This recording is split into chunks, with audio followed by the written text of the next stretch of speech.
Hey creative friends, welcome to my channel, and today's video is a recipe from the box. And I'm excited about this one because I had these pork chops in my freezer and I took them out and let them thaw, and I wanted to do something with them that just was, something different. So I went to the old Betty Crocker recipe card file and I looked in the recipe card library index under pork, and there was several recipes for here, and I looked under chops, and they had one. They have a cranberry stuffed with potatoes, a dinner, peanutty pork chop, scallop pork chop, and supreme.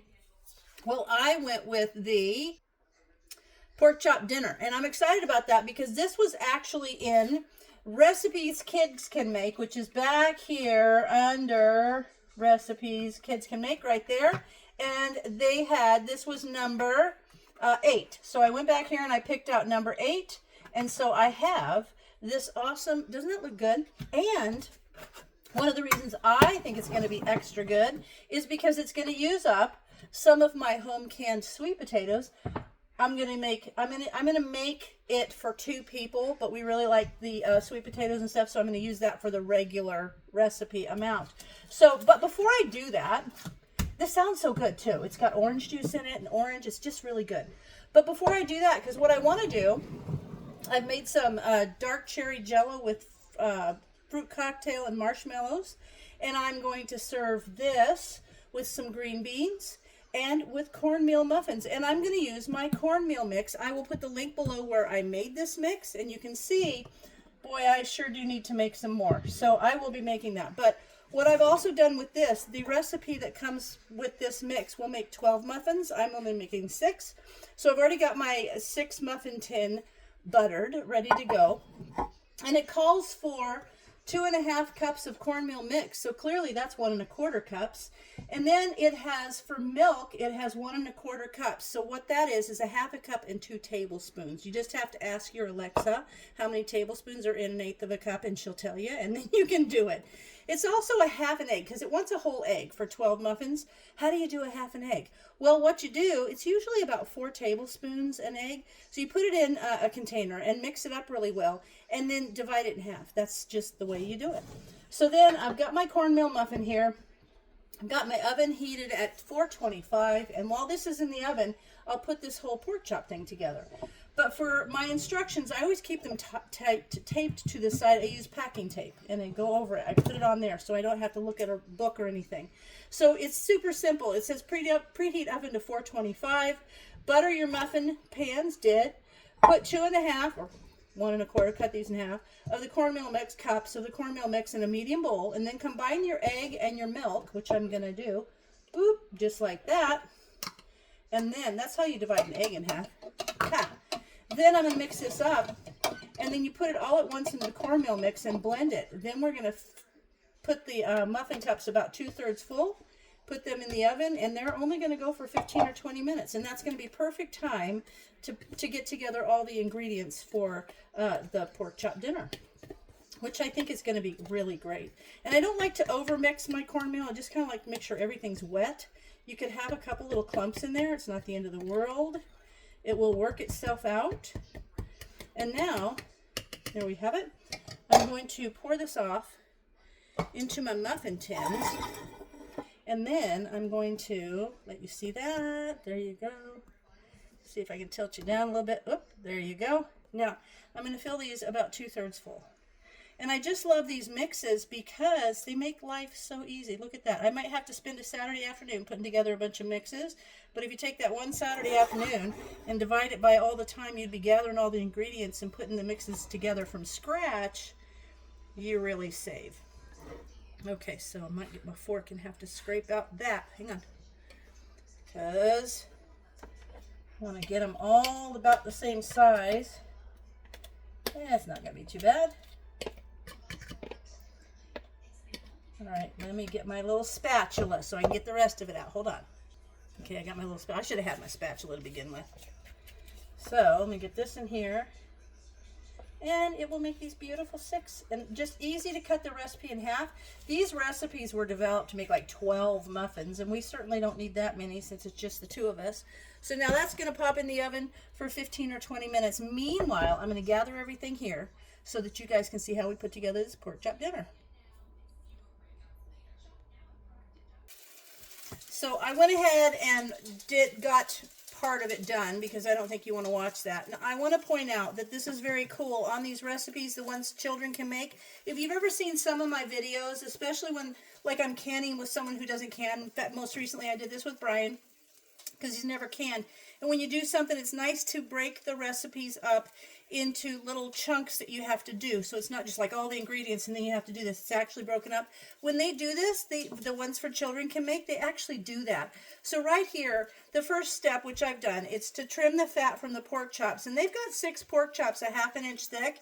This is 2 pork chops, and they are like over 1 inch thick. So I think it's going to all work out pretty much the same. So, ooh, it's still sizzling.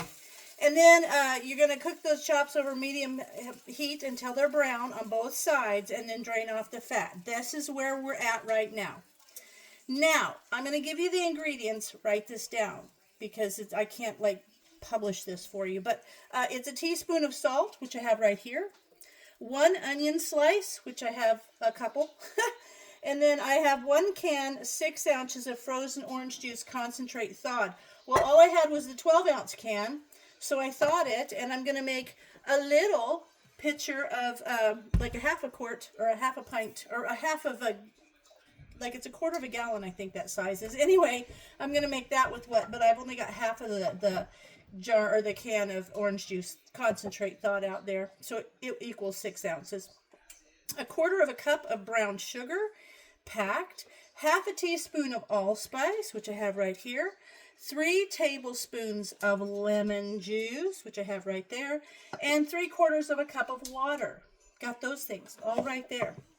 Now, what I'm going to do is I'm going to pour the orange juice mixture. Well, what I'm going to do here is it's going to, we're going to stir together in the bowl everything except for the salt. First thing, we're going to sprinkle the chops with salt.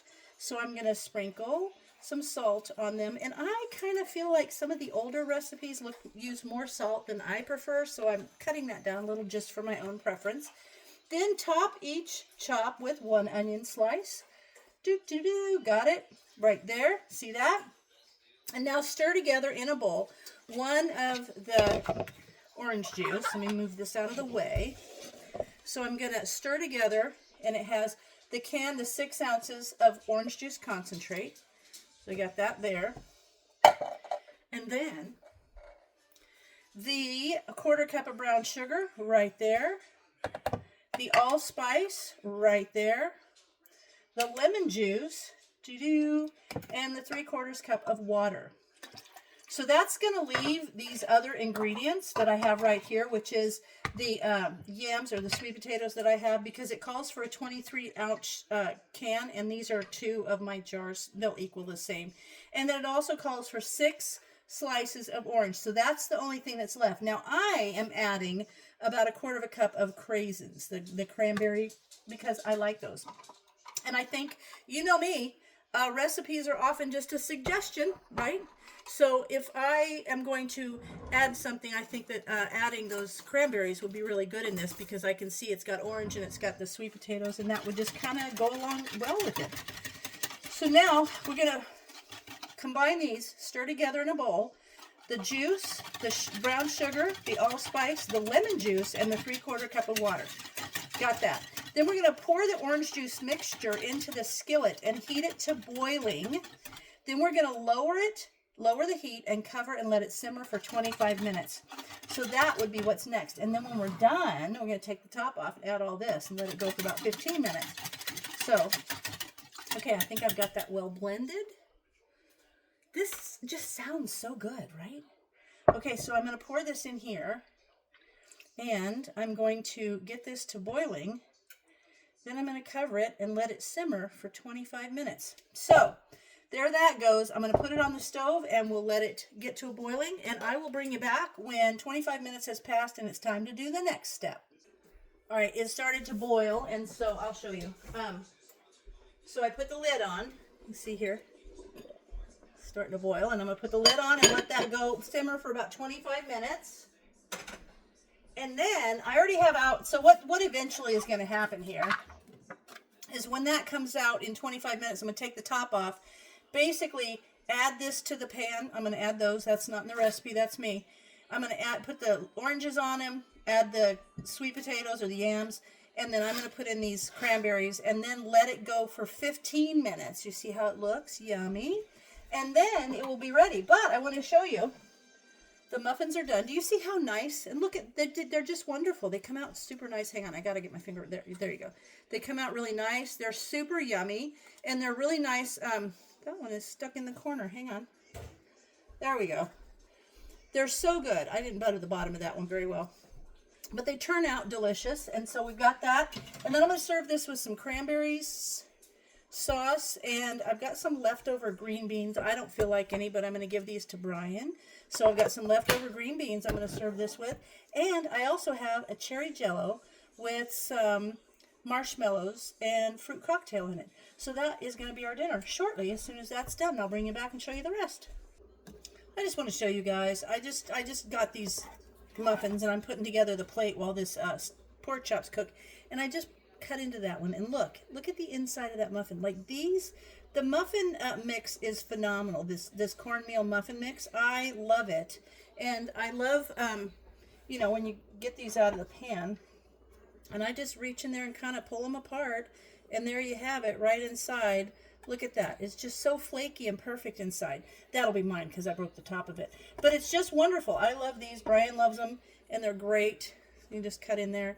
See that? They're just perfect. So I am excited for you guys to try this. And you can do all kinds of add-ins. Like you can put corn in there. You can put cheese in there. You can do all the kind of stuff. This is just the basic cornmeal muffin. And they are phenomenal.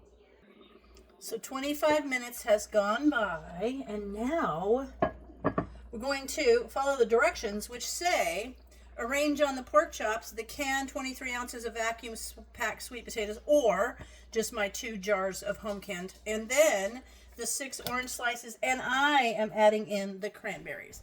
So, and I think this is going to thicken up as it sits there and cooks, because I have to put it back on for 15 minutes. And if I wanted to, I could probably put like a cornstarch slurry in there if I felt like I needed to thicken up the liquid here. I don't know. We'll have to see.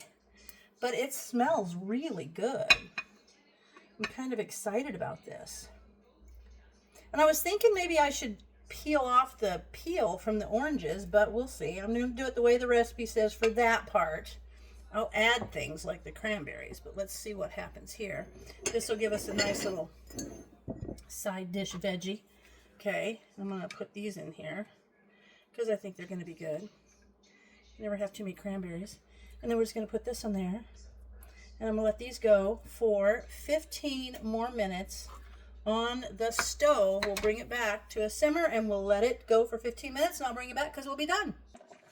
All right, it's gone its 15 minutes and it smells really, really good. So now what I'm going to do is I'm going to get my plate out and I'm going to get everything served up, and then I'll bring you back and show you what it's like right when we're ready to eat it. All right, I've got it all dished up and ooh, yum. Look at that.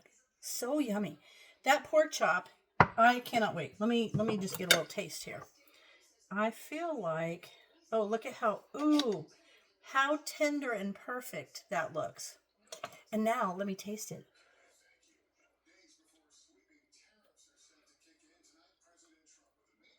Hello, new way of making pork chops for me. My new favorite way of making pork chops is the pork chop dinner from the recipe card file from the 70s, because this is so good. Oh my gosh. Even, let me try one of these. That's really good. You know, I thought, well, when the onion's on top, that's going to like clash with the orange, but it doesn't. It's so good. I'm excited about this meal. And there's a lot of the sauce left. And I think what I'm going to do is I'm going to separate out the vegetables. And so I'll have those. And then I'm going to save the sauce because this would be so perfect over a nice chicken breast. Maybe, you know, maybe I could do some rice with the chicken breast and put this on top. I can see so many things. But this is really, really good. It's got that little citrus to it. It's just good. So I hope you guys give this a try. And if you have to pause between when I give you the ingredients, just do that because you got to write those down. But I hope you guys check it out, and we're going to have this with some Jell-O that I made, and it looks like a good dinner. So as always, thanks for watching, and I'll see you in my next video.